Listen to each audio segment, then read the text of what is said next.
Andrew Goes Fishing in Manitoba, Chapter 3. Angler Andy. Andrew was all ready when Grandpa arrived the next morning. In hand he held the shiny rod and reel, and grasped firmly in his other hand was the tackle box.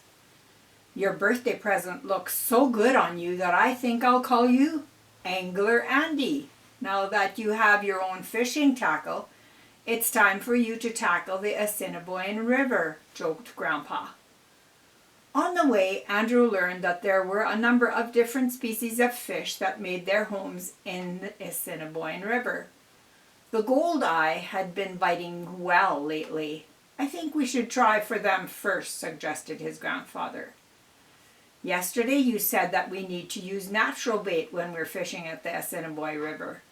What are we going to use?" Andrew asked. "I dug up some worms from the garden and I bought some frozen minnows," Grandpa replied.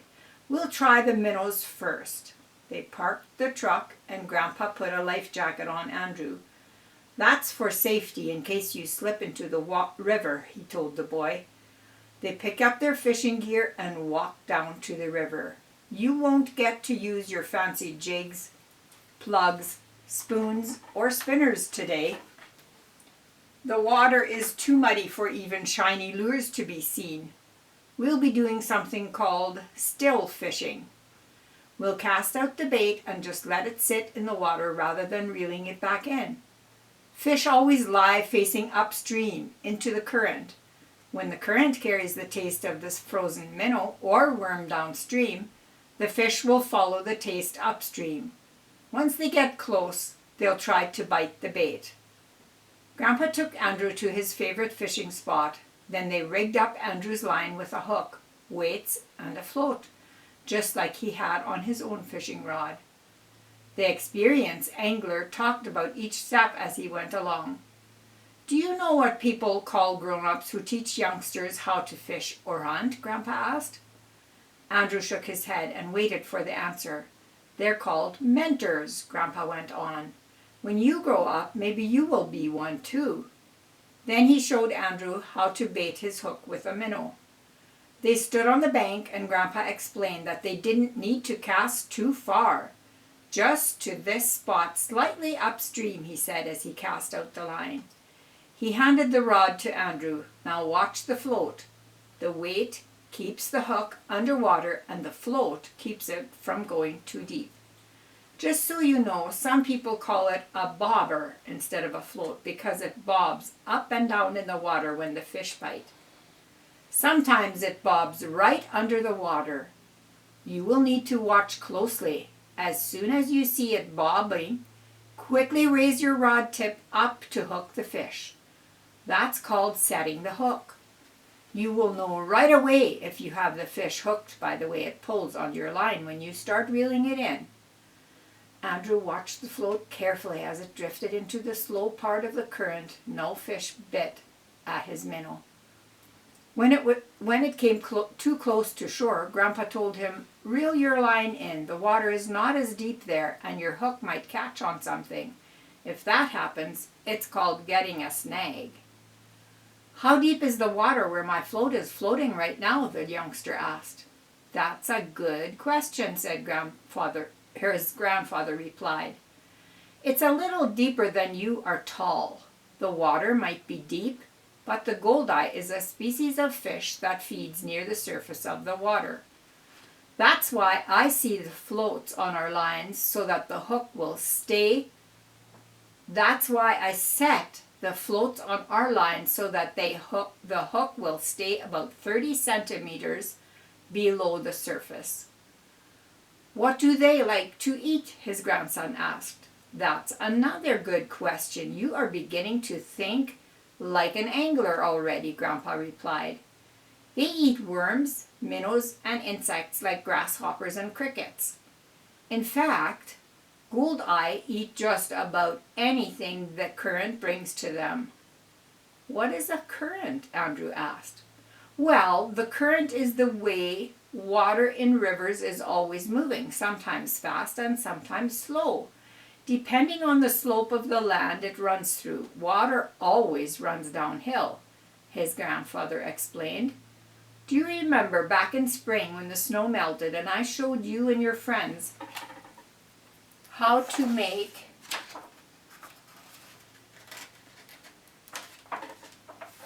little boats out of pieces of sticks?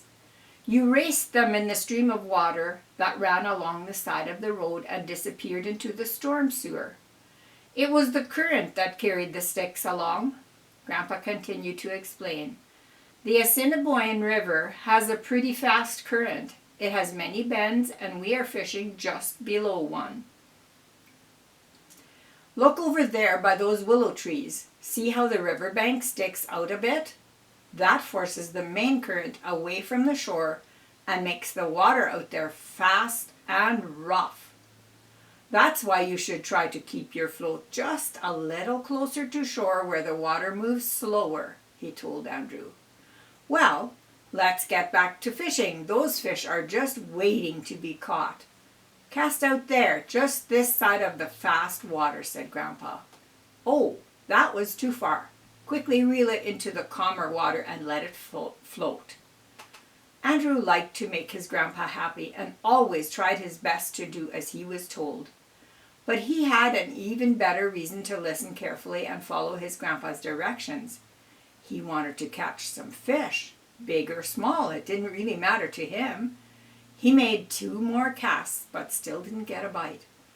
On the next cast, his line suddenly gave a tug downward, catching the youngster by surprise. He was a bit late in setting the hook, and the fish got away. Grandpa chuckled. Don't feel bad, it happens to me once in a while too. When Andrew reeled in his line, he saw for himself that the minnow was gone. That fish got a free lunch, Grandpa said. Andrew thought that was funny and he laughed. Here's another minnow. Watch again while I bait the hook, instructed Grandpa. Andrew's next cast was right on the mark. His float hadn't traveled far before it suddenly plopped below the surface. This time the youngster was able to set the hook and the fun began. As he brought the fish closer to shore, he could see its silver sides splashing in the water. Suddenly the line went slack and the fish was gone. Andrew was disappointed. Cheer up, said the more experienced fisherman. It happens to the best of us. There's a Manitoba regulation that requires all fish hooks to be barbless or have the barb pressed down flat to the hook. The hook you are using has no barbs. That makes it so much easier to take the hooks out of the fish, which is very important, especially if you are going to release them. But it also makes it easier for the fish to get off the hook. You must keep your line tight while reeling in a fish. If you let your line go slack, the fish can't easily get off the hook. Another thing to remember is that goldeye have tender mouths, so don't reel them in too fast or you might pull the hook out. Now let's get serious and get some fish. This time Andrew put the minnow on his hook all by himself while Grandpa watched. The boy made another good cast and started his float. Before his granddad could even get his line in the water, Andrew yelled, "Fish on!" just like he'd learned from the fishing shows they had watched together. The proud grandfather smiled as Andrew carefully reeled in the fish. Once the fish was on shore, Grandpa said, "There's your goldeye." He reached down and gently took the hook out of the fish's mouth. Now hold out your 2 hands and I'll place the fish on them. Try not to let it wiggle out of your hands. I want to take some pictures so that you'll always remember the first fish you ever caught. It's so beautiful the way the sunlight makes the fish's scales shine like silver, Andrew observed. Then he looked closely at the fish and made another interesting observation. I think this species of fish gets its name from its golden eyes. You are right, Grandpa agreed. It's hard to believe that a fish could come out of the muddy water looking so pretty. Let's measure to see how long it is. Hold the tape measure even with its nose. That's good. Wow! Your fish is 42 centimeters long. For this species, that's almost long enough to be a master angler fish, Grandpa declared. Andrew knew what that meant. He had seen his grandfather's master angler certificates and badges. He was very proud of himself and felt like a real angler, just like Grandpa. The next fish Andrew caught was a different kind. It was about the same length as his goldeye, but with a thicker body. It was even harder to reel in and was a pretty fish too. It was pinkish white. It had pinkish white sides with a few small spots and a gray back and head. The fish's body was streamlined with a forked tail. "What kind of fish is this?" Andrew asked. Grandpa usually gave lots of information when he answered Andrew's questions. Sometimes he liked to make a guessing game out of it. "Don't you recognize it?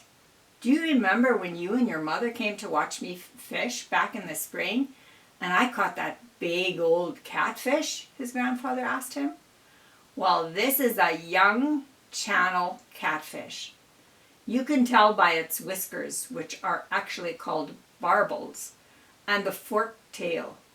There are other kinds of catfish in the Assiniboine River, but they don't grow as large.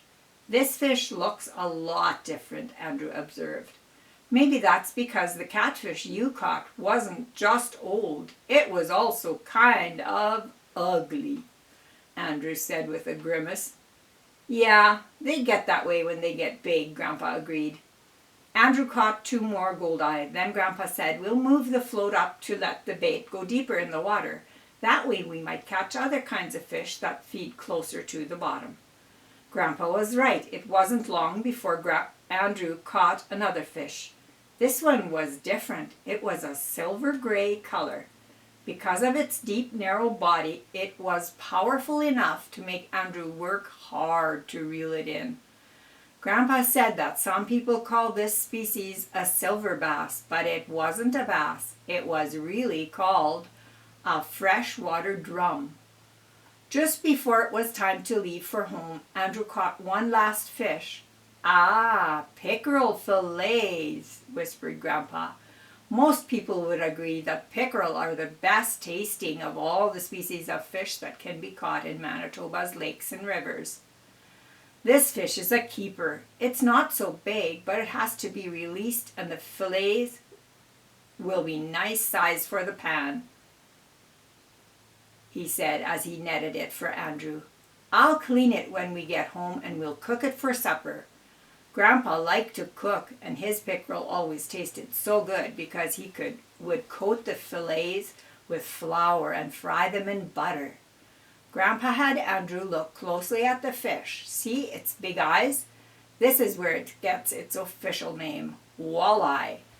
Now look at these 2 fins on its back. The one near its head is called a dorsal fin and has sharp points, but the back fin doesn't. Can you see the molted green and yellow color on its sides? Another special thing that a walleye has is this white spot at the bottom tip of its tail, he explained. "There's another fish that looks similar to a walleye," Grandpa added, "but it's a grayish color and it doesn't grow as big. It's called a sauger. The spiked front fin on its back is the same for both species, but a sauger has black spots on that fin and no white tip on its tail." As they walked back to the truck with Andrew proudly carrying his walleye, Grandpa realized that he had been so busy helping his grandson that he hadn't fished himself. But this was Andrew's day, and a pretty good day it was. He had caught 4 different species of fish, and Grandpa had photographs to prove it. There would be many more chances for the 2 of them to fish together.